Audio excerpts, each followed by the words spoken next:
Dale Partridge says, why eternal hell for rejecting Christ? Because the consequences are greater depending on who you sin against. For example, if a child pushes his little brother, he gets stern words from his parents. If he pushes a teacher at his school, he gets expelled. If he pushes a police officer, he gets arrested. So you're saying God has the thinnest skin of them all? My God, your deity's a pussy. So my thought here, though, is that how young of a child are we talking here? Because that actually does impact that quite a bit. Like, I have multiple children with behavioral issues. Mm-hmm. And there have been instances where an entire classroom had to be evacuated because of my child and what they were doing. And there was violence, and it was not pleasant. Mm-hmm. Not good. Yeah, details aren't necessary. Details, but, like, yeah. They did not get expelled, because that was, I think, that was senior kindergarten. Yeah, because they expect that kids are going to have behavioral issues if they're very young. Yeah, well, they don't expect that necessarily, especially not to the degree that was seen. But, what the fuck is senior kindergarten? So, senior kindergarten is just... that's how we in Canada kind of got earlier childcare for people, essentially, is that you go to junior kindergarten the year before you would normally go to kindergarten, and then kindergarten is senior kindergarten, and then that's the year before grade 1. So it's just like an extra year of childcare, essentially. We still have preschool, but you have to pay for preschool, whereas kindergarten is part of the public school system. But anyway, my point is, this child, if a 15-year-old had done the same things in their classroom, yes, the 15-year-old would have been expelled and maybe would have even been arrested. But because it was a, 6-year-old, there's some leniency there, because they don't necessarily have the capacity to understand the consequences of their actions. But how do you expect a whole bunch of mortals to understand the consequences of fucking with an immortal that's supposed to be, the strongest and bestest and most handsome and everything else? The Mary Sue God, specifically. That's my point here, is that God is, they will wax poetic about how God is, we are to God as ants are to us, even less than that. When you compare yourselves to God, you don't even reach the level of ant. You're like, okay, so there is absolutely nothing I could possibly do to ever hurt this being, and I don't even have the capacity to understand what it would mean to hurt this being. Therefore, in the system that he's laid out here, we would give more leniency to the person that doesn't even have the capability of understanding what they're doing. Yeah.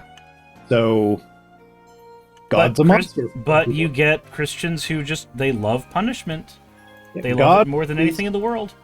God is the child with the magnifying glass frying the ants on the sidewalk. It's a very dark matter-coded observation. Is that a thing that Dark Matter has done? His whole Power Corrupt series, that's basically how Yahweh is in that series. Yeah, I haven't watched that whole series. It's good. Oh, such a dumb argument, we can't possibly harm it. Yeah, Rhino got it. Okay. $6.99 for Olivia Williams. Thank you for that. Taco Senpai says, but you might hurt his feelings. Yeah, you're right. So Xena's not a god, but Lucy Lawless is a goddess. Lucy Lawless dunks on Kevin Sorbo occasionally on Twitter, so she will always be in my good books. I don't want to ever learn anything else about her life, lest that change. That's my policy. Don't meet your heroes. Don't learn about celebrities, and then you can never have a movie ruined, because I can't watch movies with Gwyneth Paltrow in them anymore, because I'm like, oh, that's... Yeah! It wants you to stick an egg up your vagina. That's the vagina candle lady to me. The vagina candle lady, yeah. She's also got a steam-powered laser that you're supposed to do something with in your vagina. So, that's what I think of when I see Gwyneth Paltrow. So, I'm sorry, I am no longer in this movie. Yeah, There are other actors that have similar things for me with that, so I'm oh, nope, so I just don't want to learn anything about actors. Nope, I get it. Everything I learn about David Tennant makes me love him more. He's amazing. Okay, so this one, I used a loophole to get out of taking my own screenshot here, because this is a screenshot that someone else took, but it's like I took a screenshot of their post of it, so it counts, right? I see. So apparently somebody said it's easy to tell which atheists have not actually studied the Bible. The easiest is when talking about the flood. I constantly see them say 2 of every animal, but that is incorrect. So here's the question. Why is it incorrect? It's incorrect because the Bible can't keep it straight. So there's a number of reasons. Do you have anything to say before I go on my rant? No, feel free to go on your rant. This is my childhood, and I was told 2 of every animal by the Christians who fucking raised me. Sir, it's 2 of every kind. It's not 2 of every animal. Fuck off. But there's also, because the flood story is an amalgamation of at least 2 separate stories, depending on where you're reading, it's 2 of every animal, except the clean animals, it's 7 pairs of those. And that also includes birds. Also, it's only the animals that have the breath of life in them. So the insects don't count. Somehow the whales don't count, even though they do have the breath of life in them. What's funny is that the way I've seen people try to get around that is that, like, oh, it says that they have the breath of life in their nostrils, and whales don't have nostrils. And you're like, yes, they do. The thing on top of their head is their nostril. Like, morphologically, that is what that is. Yeah, just because it doesn't look like human nostrils doesn't mean it's not still that. Yeah. But, yeah, so the reason people get confused about this one is because the Bible itself is confused about this one, and there's several different answers depending on which verse you're reading and how literally you're taking it. So, yeah. Fantastic. Also, I would argue that the insects did have to be there, because they have the breath. They wouldn't survive the flood anyway. Just because they breathe differently doesn't mean they don't have breath. They still breathe. It doesn't say that they have to breathe into a lung organ. It says they have the breath of life in them. But, yeah. I love pedantery. Biblical pedantery is the best. I have fun with it every now and then. Yeah. If the apologist is going to be pedantic with you, there is no reason for you not to be a pedantic asshole right back. Yeah. I mean, I just like pointing out because the 7 pairs of clean animals and birds versus the 2 pairs of clean animals and birds, those actually do directly contradict, and it's like, as far as I can tell, there is no harmonization, and it's because it's 2 different accounts that got smushed together. But like, I don't know how, like, it says that there was 2 of each kind of bird, and then on the next page, it says there's 7 of every kind of bird. Like, those are 2 different numbers. How is that not a contradiction? Because the Bible is perfect, and you're not reading it with the Spirit. Indeed. If you don't read it with the Spirit, then how can you possibly criticize it? Because it's badly written. But you're not reading it with the Spirit. God, I fucking hate that shit. I am still in the process of reading Lord of the Rings, so I have Tolkien fresh in my mind, and he is an amazing author, so anything else is subpar next to it. Like, I've also, my kids wanted to have a movie night with me the other day, and they wanted to watch The Hunger Games, so we watched The Hunger Games, and I'm like, yeah. I remember liking the book The Hunger Games, and I still have the audiobook of The Hunger Games, so I listened to the audiobook of The Hunger Games while I'm also in the middle of reading Lord of the Rings, and I'm like, oh, this is not very well written at all. If you're... I disagree. I'm sorry. I'm not saying that... So I'm not saying... No, we're not very well written at all. I'm just saying I'm in the middle of reading Lord of the Rings, so I'm comparing everything to Tolkien right now. Yeah, that's... awesome. Yeah, that's dumb. So, like, The Hunger Games had a different target audience. It's a different genre. Mm-hmm. Like, I get it. I know. But, like, it's not Tolkien. Okay, and? It suffers from its proximity to Tolkien in my mind. Okay. Otaku Senpai says the Silmarillion is the Elvish Bible. Yeah, no, I'm not gonna say that all of his works were the best ever. You know what? That's actually a discussion in the Tolkien fan community. is that Christopher Tolkien published a bunch of shit that was complete, but that Tolkien himself did not feel was good enough to publish. Mm-hmm. And so there's a lot of Tolkien fans that are like, he shouldn't have published this. Yeah, but if it's there and it's part of the canon, Yeah. That's something I need to actually do a video on. So, like, you know how the word canon specifically mostly comes from the council where the Bible was canonized? Mm-hmm. I feel like there's an aspect of latent Christianity in people's obsession with the idea of canon when it comes to stories.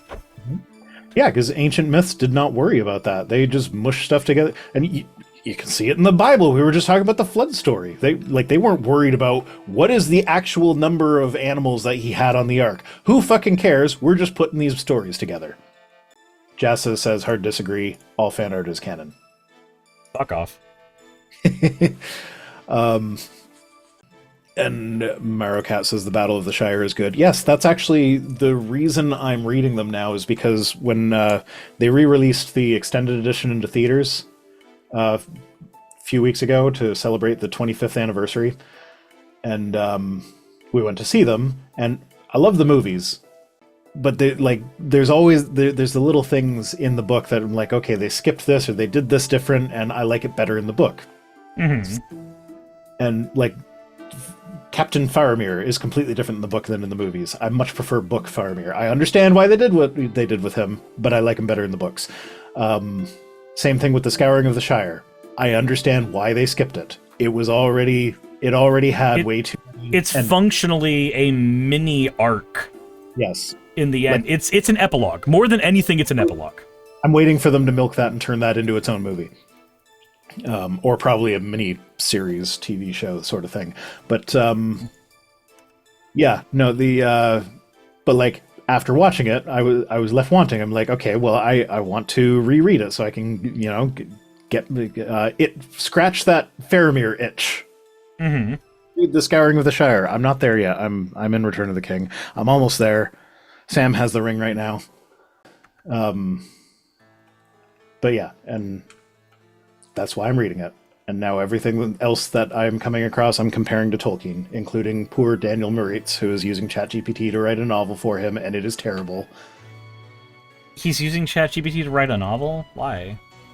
Because he has no skill. But that's like admitting you have no skill. He hasn't admitted that he's used ChatGPT to write it. He's just very free with his use of AI and other stuff. So it's a pretty good guess. And there's a lot of, like, I'm not going to say M dashes are a sure sign of using ChatGPT. Tolkien used M dashes, motherfucker. Like, that's actually something that I've noticed this time, is that, like, now that I know some of the rules of grammar better than I did last time I read it, like, he doesn't, like, technically you're not supposed to say towards. It's not towards, it's toward. Tolkien says towards all the fucking time. And he doesn't use M dashes a lot, but he does use them. And he uses them in the same way that I use them. As filler? No, as like it indicates like a pause. Like it's like an aside within, like you could use, like, it's almost like a parenthetical, but not quite. Okay. I don't know. It's hard to explain, but I understand how he uses them because that's how I use them too. It just seemed... And isn't that what a semicolon is for? He uses semicolons too. There's a correct way to use semicolons, but sometimes you can use an M dash. And an M dash is good for when the like it's apparent that you're coming back into what you went to before. So like another semicolon wouldn't really do it there. So if you do an M dash on either side of it, it works. Whatever. My point is, M dash doesn't guarantee ChatGPT, but there's a lot of stuff like he forgets about plot points. He gets distracted. Like there's a spot where like a dragon it seems to be attacking the main character, and then just out of nowhere, the main character's like, "Oh, I remember this lake with big red crabs in it. I will go head to that lake." And so for like a chapter and a half, I was sitting there like, when is he going to catch a red crab? What does that have to do with the dragon? Is it like such a big crab that he can use its carapace as a shield or something? Like, is he going to use its claws as a weapon? What does a crab have to do with the dragon? No, it just turns out he was hungry. and he knew that he was going to need to find food, so he went to the place where the red crabs are. It had nothing to do with the dragon. And that, to me, seems like it forgot a plot point completely. It's a chat GPT. That plot point's gone now. And as arguably, that's what happened to Stranger Things Season 5 as well. Because there was a lot of dropped plot lines there. I still haven't seen the final season yet, so I've not got an opinion. It's meh. It's meh. I mean, I assume that every season... I saw it for the closure. But if I ever rewatch Stranger Things, I'm not gonna do Season 5. Fair. Hey, you made it to the end. I want to give an extra thanks to the patrons who allow me to do this full time.